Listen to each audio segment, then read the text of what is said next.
Praise the Lord, brothers and sisters. இன்னைக்கு நம்ம Bible study together டே 15 தான் பார்க்க போகிறோம். நம்ம பார்த்துட்டு இருக்கிறது எக்ஸோடஸ், அதாவது யாத்ராகமும். அதில் இன்னைக்கு 7வது அதிகாரம்லேருந்து 10வது அதிகாரம் வரைக்கும் நம்ம இன்னைக்கு பார்க்க போகிறோம். ஃபஸ்ட்டு அதிகாரம் 7 என்ன சொல்லுது அப்படின்றத பார்க்கலாம் வாங்க.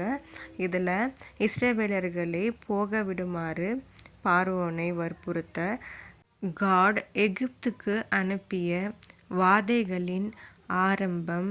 இந்த அத்தியாயத்தில் மோசேக்கும் ஆரோனுக்கும் எகிப்திய மந்திரவாதிகளுக்கும் இடையிலான போட்டியும் மற்றும் நைல் நதி இரத்தமாக மாறுவதும் அடங்கும். எஸ் பிரதர்ஸ் அண்ட் சிஸ்டர், இந்த அதிகாரத்தில் அதாவது கர்த்தராகிய ஆண்டவர் எகிப்து தேசத்துக்கு வாதையை கொண்டு வந்தார். அந்த வாதைகளை நான் வரைஞ்சிருக்கேன், உங்களுக்கு பார்த்தாவே தெரியும். இதில் மொத்தம் 10 வாதைகள் இருக்குது.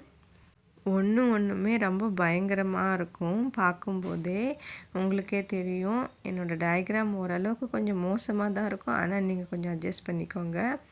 இதில் மொத்தம் 10 வாதைகள் இருக்குது. இதெல்லாம் 1 by 1 தான் இதில் தெளிவுபடுத்தியிருக்காங்க. அடுத்து நம்ம பார்க்க போகிற சாப்டர் 8. இதில் என்ன சொல்லியிருக்காங்கன்னா, இஸ்ரவேலர்களை போகவிட பார்வோனை வற்புறுத்த கடவுள் எகிப்துக்கு அனுப்பிய தவளைகளின் முதல் வாதை கொசுக்கள் மற்றும் பேன்களையும் உள்ளடக்கியது. பார்த்தீங்களா, எவ்வளோ கஷ்டமான வாதைகள் கொடுத்துருக்காரு கர்த்தராகிய ஆண்டவர்.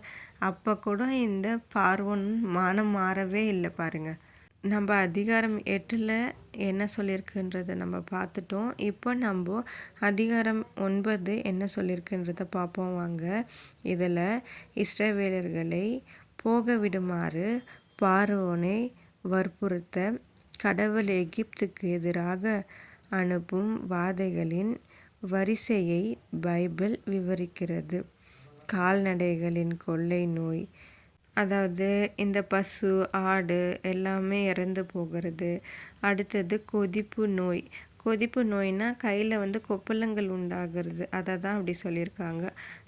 அடுத்து ஆலங்கட்டி கொள்ளை நோய் ஆகியவை அடங்கும்.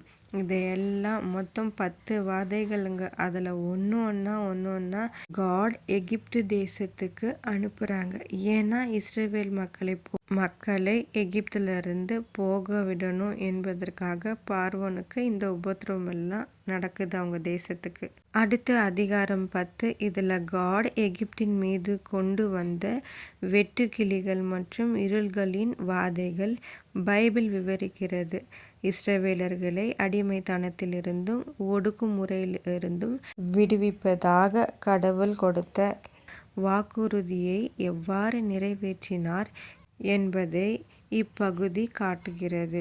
S brothers and sister, first தவளைகளை உருவாக்கினார். அடுத்து கொசு, பேன், கால்நடைகளின் கொள்ளை நோய், கொதிப்பு நோய், ஆலங்கட்டி கொள்ளை நோய் மற்றும் வெட்டுக்கிளிகள், இருளின் வாதைகள், இப்படி நிறைய வாதைகளை கொடுத்துருந்தாங்க. Okay brothers. Yes brothers and sister, இஸ்ரவேல் மக்களுக்காக காட் என்னென்னலாம் பண்ணியிருக்காரு பார்த்தீங்களா?